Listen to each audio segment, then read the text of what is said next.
We are now live on YouTube.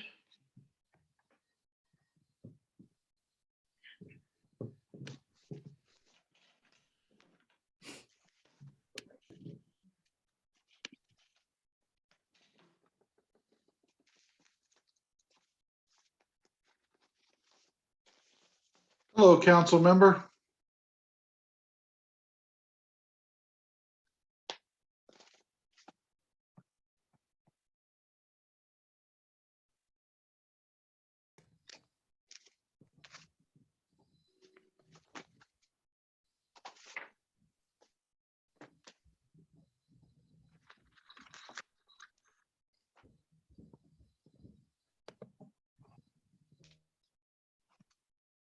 Hello. Hello. How is everybody? Good.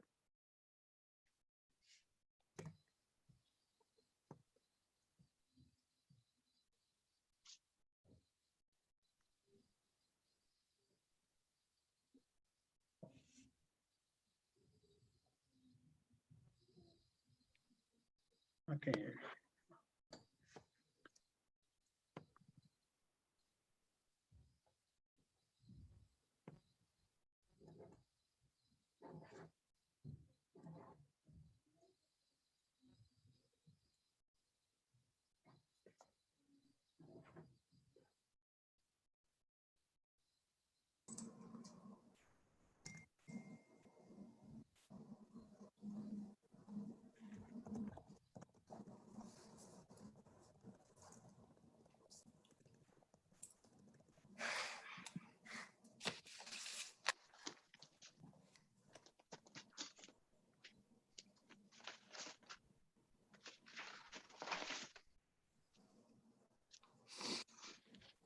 There's Eric.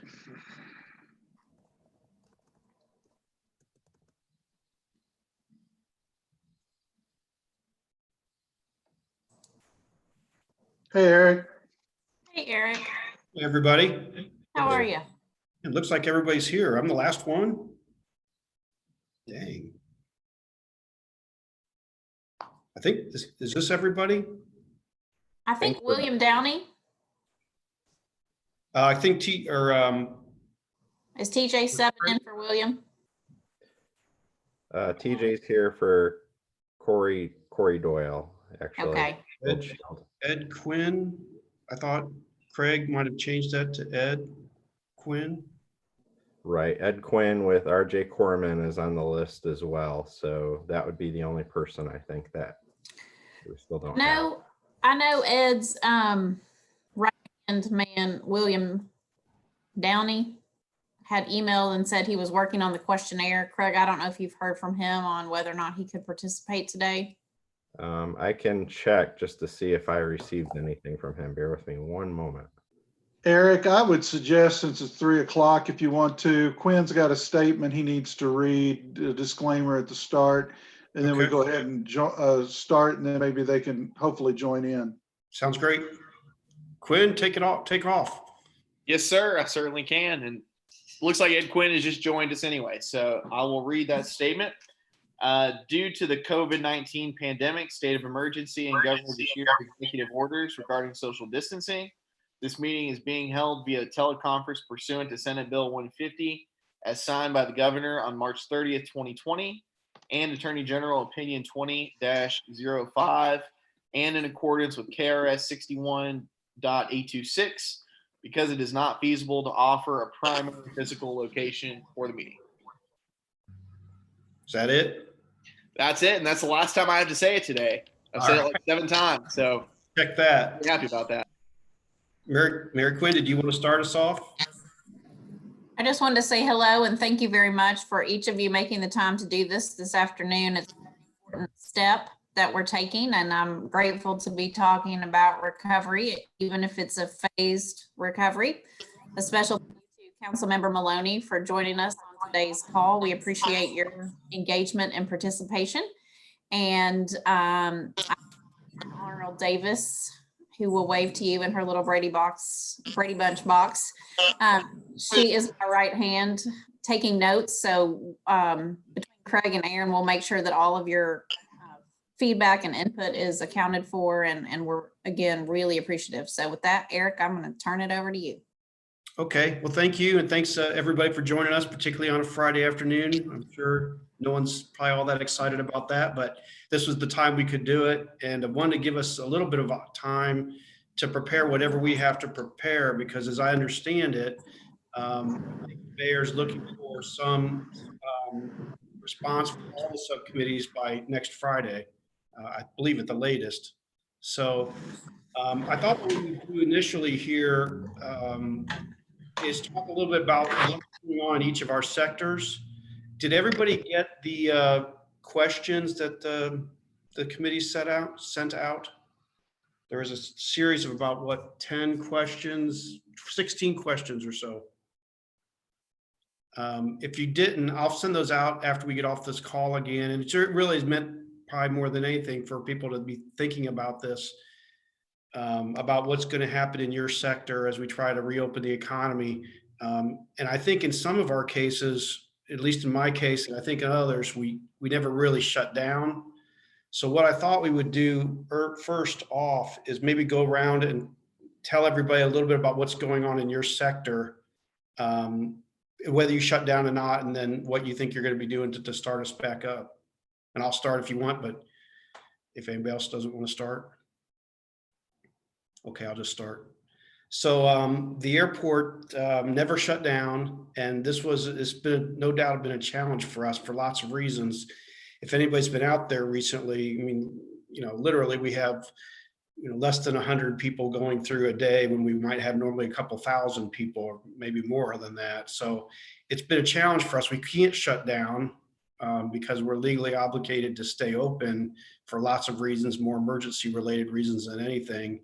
But by not being able to shut down and not being able to get any revenue, of course, that's been a challenge for us. And for those of you who aren't familiar with the airport, we're not part of the city or the county. We're our own entity, and we don't receive any taxpayer dollars. So we make our money basically in the number of passengers that flow through the terminal. So this has been a real challenge for us, and the airline industry in general is really, really suffering. And it may take us, we're thinking more in the terms of years rather than months to recover. But obviously, from my perspective, from a community perspective, which is what we're all here for, clearly the quicker we can get people back in flying, the better, not only for the airport, but for our community in general. So we looked at those 10 rules for reopening business that the governor had put out. And again, we have a little bit of complication. Well, first of all, we never closed, but we are going to do things differently when we start accepting more passengers, let's put it that way. In our case, of course, we're regulated by so many different agencies, whether it's the Transportation Security Administration at the checkpoint, the FAA, of course, EPA, and now the CDC. And then, of course, we're trying to comply with the governor's request as well. And we collaborate in our industry. We've been collaborating with the Northern Kentucky Cincinnati Airport and Louisville. We meet, we talk every week. We're doing similar things. And the things that are outlined in the governor's 10 rules to reopening, most of those we can and will comply with. Again, it's not like we closed, so it's not like we're reopening, but we should be able to comply with those. We're in the process of, just getting those materials right now. So today was, I guess, Friday. We saw a few more people trickling through the terminal. We don't expect to see a lot of activity in May, hopefully more in June, and then really it'd be nice if July we started to see some level of comeback, let's put it that way. So with that, I'll just stop and move to someone else. Maybe Craig.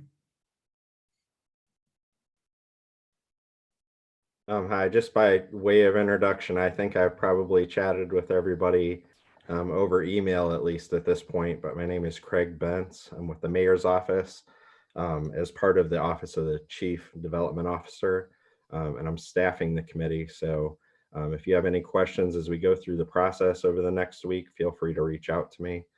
Any information that you want to share with the rest of the subcommittee, also send that to me if you'd like, and I'm glad to distribute those things. Thanks. Thank you. Anything you want to add, Kevin? No, I think we're good. Thanks, Eric. All right, Jill. Thank you, Eric. I'm glad to participate today. So also by way of introduction, for those that don't know me, I'm Jill Barnett. I'm the Assistant General Manager at Lextran. And like Eric, public transportation has never shut down, similar to the airport. So we've continued operating every day. We have had to implement some different things. Obviously, social distancing is a little bit hard on a public transit bus. We have seen very significant declines in our ridership. We have far fewer passengers riding on board with us than we would on a normal day. Some of that is due to the University of Kentucky being out of school. Other losses in ridership are due simply to people being out of work or working from home. However, we were deemed essential by the governor.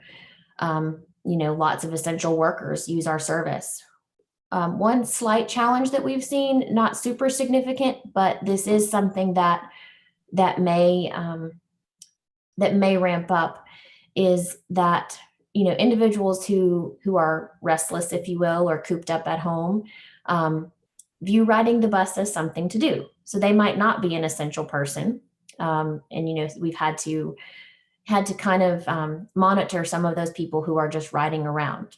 Ask them, where are you going? If you don't have a destination, please get off and save that seat for an essential worker, because we have made some seats unavailable on board, and we've enforced a capacity limit on board our vehicles to make sure that we don't have people literally stacked on top of one another.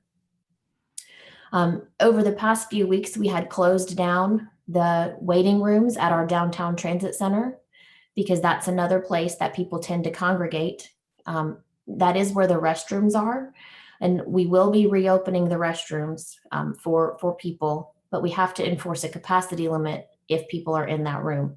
We have some Lexington police officers that do off-duty work for us. And so we will be using those folks and perhaps some more hours of other individuals in the coming weeks, as we expect more people will start to be out and about, going to jobs that their industry might be coming back online, or people who are simply restless and ready to get out. One thing that has been difficult it is some of the guidance and regulation about social distancing. It's difficult to distance people at the transit center, on board a vehicle. Some of our employees, our drivers, of course, by nature of their job, they're considered standby workers. They are there in the event that someone calls off for their next piece of work, so that we are able to get a driver in the seat and not be late. If that person is on standby, they need a place to wait other than their car. So some of that, guidance about closing gathering spaces or common areas has posed some challenges. The way we are trying to get through that is limiting the seating that's available to people. We have decals and markers on the floors of places, where they can't be. And that's in our offices. We're also in the process of starting the employee temperature checks and symptom checks for people coming to work. The majority of our professional staff are able to do their jobs from home. They have been doing that. In the coming weeks, we are planning a phased return, or perhaps a block schedule. Some people come someday, others come on another day. As long as childcare facilities stay closed, that poses an issue as well. So it's all a puzzle, and I think we're all building the plane as we go. So glad to be part of this committee and hear what the rest of you guys are doing. Great, thank you, Jill. Mr. Maloney. So Mr. Maloney has a dual capacity in this case. He's city councilman, but he's also on the airport board. So Richard, anything you'd like to add? Just to follow up the city, we're still working every day. Kevin's down there every day, as I notice. And we have some employees that are working from home. And I was interested on how you all do the temperatures when we start coming back. I wonder how that's coming around, and I don't know if the airport's doing the same thing, or we're looking at, because I think there's going to be a lot of changes in the next couple of weeks, the learning process. But overall, I'm just going to sit here and listen and get some ideas and give my other colleagues what's going on in Biloxi Airport. And you got some good folks from the city on this committee, so I'm excited to be working with them, Kevin and then Quint and Craig. So I know most of all of you guys, so I'm just glad we're all here together. Thank you. So just to real quick answer your question, for those of you who aren't aware, the airport, we have our own police and fire and first responders that stay on the airport. So we're obviously monitoring their health first and foremost. They have the capability to take temperatures of our employees as they come in. The bigger challenge for us is the passengers and, you know, the airline employees and all the tenants on the airport and the TSA employees, and the industry as an industry is trying to figure this out right now. You know, should people, the TSA at the checkpoint, when they're in, you know, when someone comes to the checkpoint, should they be checking their temperature? Are the airlines going to check their temperature at the counter before they ever get to the checkpoint, or before they ever get on an airplane? So the industry we're still trying to figure this out as an industry so that we do things similar across the country. But it's easier said than done, again, when you have so many different regulatory agencies. And of course, different governors look at things differently. And we're all trying to figure out how to put something together here. So, but I think within the next week, we'll be in a position where we're going to be able to announce exactly what things we're going to implement. And most of the things, again, are things that everybody knows. We're going to be putting the plexiglass up and keeping the social distancing in as many common spaces of the terminal as we can. That becomes a challenge too.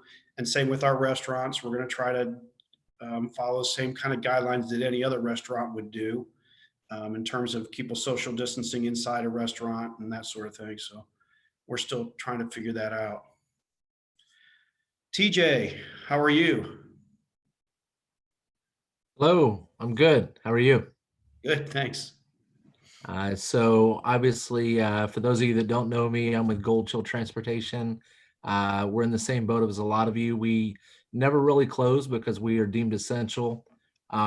We obviously businesses slowed down dramatically with the bus side of things due to everything that's happened. But we have remained steady. We used to average about 100 jobs a day. We're nowhere near that. But we are still doing some essential employee shuttles that operate 24 hours a day around the clock. What I can share with you guys on that that may help Jill out a little bit with Lextran is, you know, they've required us to basically, if we're using a large bus, we're only filling it to 20% capacity. So they may be using more vehicles to spread out people. With that being said, anytime we make that route or that run, everything has to be sprayed down. Everything has to be wiped down. The handles, the seats, the seat belts, all of our drivers and chauffeurs wear masks and gloves, and all the patrons getting on and off the shuttle currently are donning masks as well. So that's a little bit from our side. As far as what we're doing to decontaminate everything, we really haven't had to change much of that process because we were doing that anyways. Anytime a vehicle got used, it would come back in, it would get sanitized and disinfected. So we're still continuing that, and we've added just a little bit more stuff to that, I guess, repertoire, such as maybe like a fogger or something of that nature that airlines have used to decontaminate larger vehicles a little bit more quicker. Thank you. As far as our reservationists, they're all working remotely. So we've only had to furlough one reservationist, and that's even between our Lexington, Cincinnati, and Indianapolis locations. So we've only had to let essentially one reservationist go. Temperature checks, we're following all the guidelines on that as far as if anybody has a temperature, they're not to report to work. Anybody that's on an essential shuttle or completing a job is getting their temperature checked as well prior to going out and completing those runs. to speak to Eric a little bit, we've seen a little bit of an uptick in the last 2 weeks as far as travel to and from airports, Cincinnati and Lexington. A few more of the regular corporate frequent flyers that fly, weekly with us have started traveling again. So their questions are, are you sanitizing? I think everybody's going to get that moving forward, but we're seeing a little bit of an uptick the last 2 weeks as far as people starting to move again. TJ, how many employees or drivers do you have?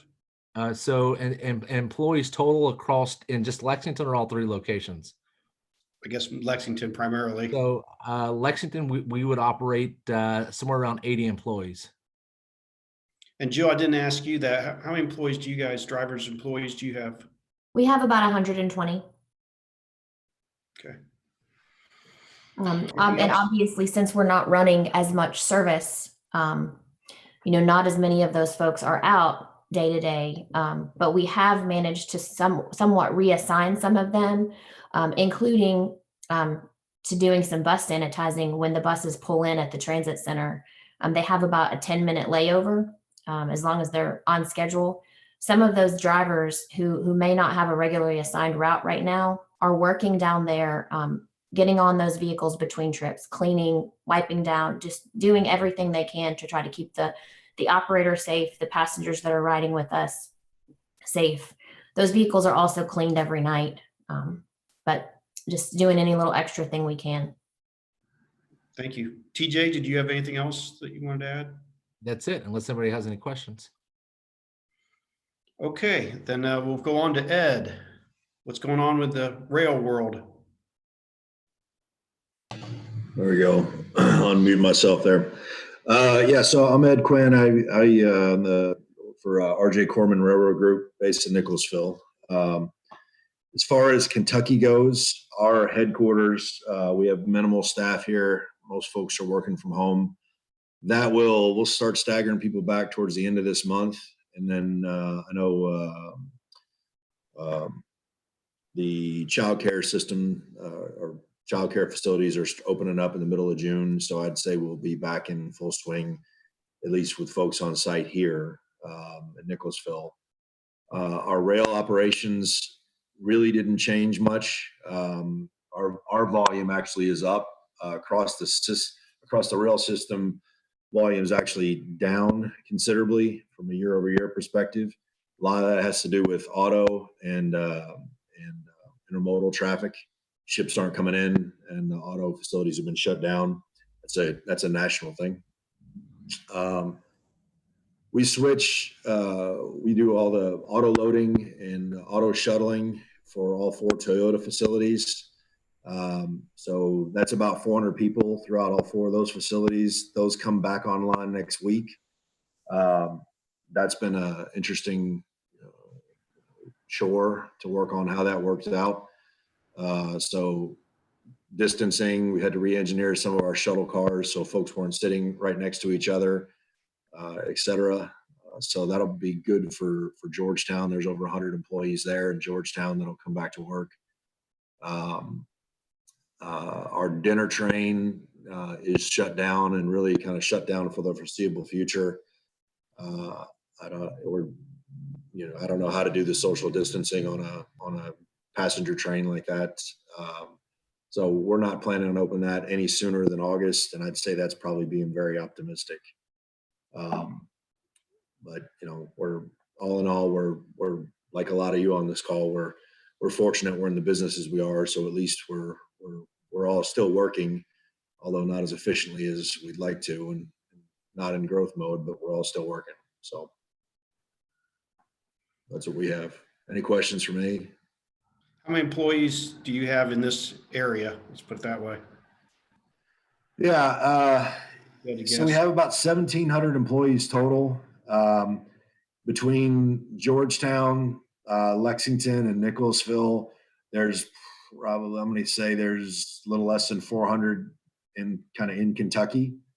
That probably includes Western Kentucky as well. So the only group that was really affected as far as out of work were the folks working for Toyota in Georgetown and our dinner train down in Bardstown.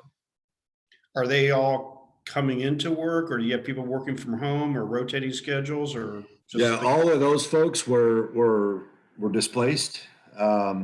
So they'll all come back. At least the Georgetown ones will come back next week and start working.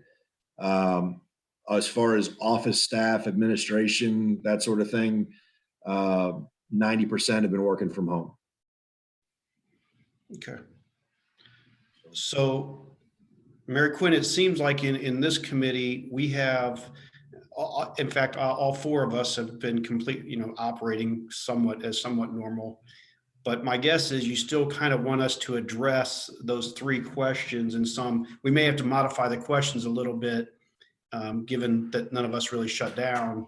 But I assume the purpose of this exercise really is to try to assure both the mayor and our governor that we're trying to meet these guidelines going forward. And I assume that that's probably what you want to hear from this group. And if that's the case, what I thought I would do is after this call or over the weekend, I'd send all of my subcommittee just an email asking them those, kind of modifying those questions and then consolidating all of our answers, and then be able to provide a kind of a grid perhaps to you, and you can push up the chain.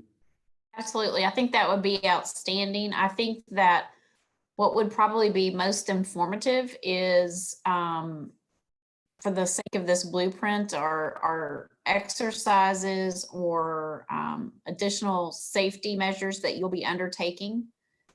Even though you guys haven't been closed, there's certainly been a decrease in visitors and or folks using your services. And so as that begins to ramp back up, I think we're looking to provide assurances that we've got a lot of new, well thought out safety protocols in place, putting wellness and health at kind of the priority, which of course, as all of you have said, has always been a priority for you. But I think just reiterating that message will be very helpful. And then I think the second piece of that is, should there be, God forbid, another uptick in the rise of infection, would you guys scale down in the same way that you've done this go around, or have you learned things that might inform a different kind of phasing approach? So I think that's, in terms of tweaking the original questions, I think that's pretty good, but Kevin certainly can chime in if he has other thoughts. Yeah, Eric, I think you're on the exact right track. How you're going to kind of go from operating like all of you have been to getting to operations for the new normal as things hopefully begin to pick back up moving forward. And I think for the airport, Mary Quinn and I did a call with the hotel folks earlier this morning, and we talked about hotels aren't just about beds. They have restaurants, they have outdoor venue, all that. I think especially for the airport and others, if it fits, how are you working in the other components? Because I know the federal stuff's outside or in the airline personnel, probably outside your jurisdiction, but you've got restaurants and other things. You've got the Sky Club, things like that. How are they implementing what needs to be implemented as well? Is that a question for now, or a question you want me to answer later? Either one you want to do, actually. Okay. Yeah, I mean, what I was going to do is kind of summarize, and maybe what I'll do for my colleagues is I'll draft up how the airport's going to, the questions and how I'm going to summarize the answers. And maybe that'll give my three colleagues a guide to explain what's happening in their industries. But yeah, it's complicated for us. We've got so many different independent entities that all come together at the airport, and trying to get everybody to do the same wise things that are in the best interest of everybody is sometimes easier said than done, as you can all imagine. But yeah, that was our intention. So again, I was going to use these three questions. I was going to modify them a little bit given our situation. And then I'll send out to my colleagues what my responses are, and then they can maybe draft responses that are similar or whatever. And then I'll compile all those and send them to both you, Kevin, and Mary Quinn. Eric, if you'd like, if you copy me on that, you can ask everybody to just send those responses to me and to you if you'd like, and I'd be glad to compile some of that to take that off your to-do list. I'm glad to help with that. Okay, great. Eric, I'll do that this. Go ahead, Richard. The one thing I wanted to mention is we're getting ready to open all kinds of places. The state, all kinds of states up. I just want to be uniform, that everybody does the same thing as much as close as possible, because they may be doing something totally different in Tennessee or Atlanta places, but that's the problem I'm seeing. It nobody's uniform in the one area and everybody try to do the same thing. And I just think this committee, when we start opening up our cities and what you all are doing now, is that all of us get on the same page with the same rules, because if we don't do that, I just think we're going to defeat, it's going to go back, we're going to have to go back and start all over again. So I see this committee coming out, whatever you all work out, that everybody agrees what we send to this mayor and the council, that we're not trying to be demanding, but we just got to keep everything this uniform, everything the same, because that's the new thing. I think the future, everybody's going to have to do. So I hopefully that we'll come out of this committee with that kind of idea of how we can do that. So that's what I see this committee, and I appreciate you all doing that. You know, Eric, just real quick, Richard's point's a good one, because one of the things we've been looking at is across all these committees, all the subcommittees, are there kind of common things we can implement, because we're trying to lessen the confusion on the general public as they try to re-engage with the commerce. Yeah, no, that makes a lot of sense. Yep. And sounds like, just from hearing what everybody's doing, I mean, at least in terms of some, social distancing and sanitizing stations and so forth, it sounds like we're doing a lot of similar things, perhaps a little bit differently because our industries are different, but it sounds like we're all in the same general area. So, okay, well, with that, I'll draft up something that I can probably send out over the weekend to Craig and my three colleagues, and Richard. Can't forget Richard, as much as I try to, but yeah, I'll get something out this weekend. And again, if we can kind of have a quick turnaround, was that timing about right, Mary Quinn, in terms of wanting to get something back by the end of next week as an entire committee? Yes, and I think the only other thing that I would say is, if you are in industries where you have national associations or national governing bodies that are also issuing protocols, it can literally be a link or copy paste, just send those to us, because we're kind of looking at, what that conversation looks like at the national level, and then how we begin to layer on, a Kentucky centric / Lexington centric approach to all that. I'm going to ask Quinn to take a look at next week's calendar. We could go ahead. We may just be able to combine everything into a document and circulate that and get everybody's blessing. But it's easier, since these are public meetings, to go ahead and set a follow-up meeting. And then if we don't need it, we can cancel it. But that way we've at least got something on the books for next week, in case we want to circle back after everybody's had a chance to review the collaborative cumulative document. Yeah, Mary Quinn, I've got the schedule pulled up here. Really, it's a matter of what day works best for everybody. We're pretty booked up on Wednesday, but if really Monday, some of the day, Tuesday and Thursday, we can schedule a time. If let's see, if 3 o'clock is, or I'm sorry, if 3 or 4 o'clock is a good time for everybody, we could just go ahead and hold Monday. Or if we'd rather wait until later in the week, we could do 3:30 on Thursday. I think those might be the best times with the types of with what we've already got scheduled today. Does anybody have any? My initial thought is to try to shoot for Thursday. If I can get my stuff out to my colleagues, by Sunday or Monday, that gives them a day or two to kind of write their kind of sections. We can consolidate it all before we get to Thursday, and then just go over. Mary Quinn or Kevin wants to see any changes.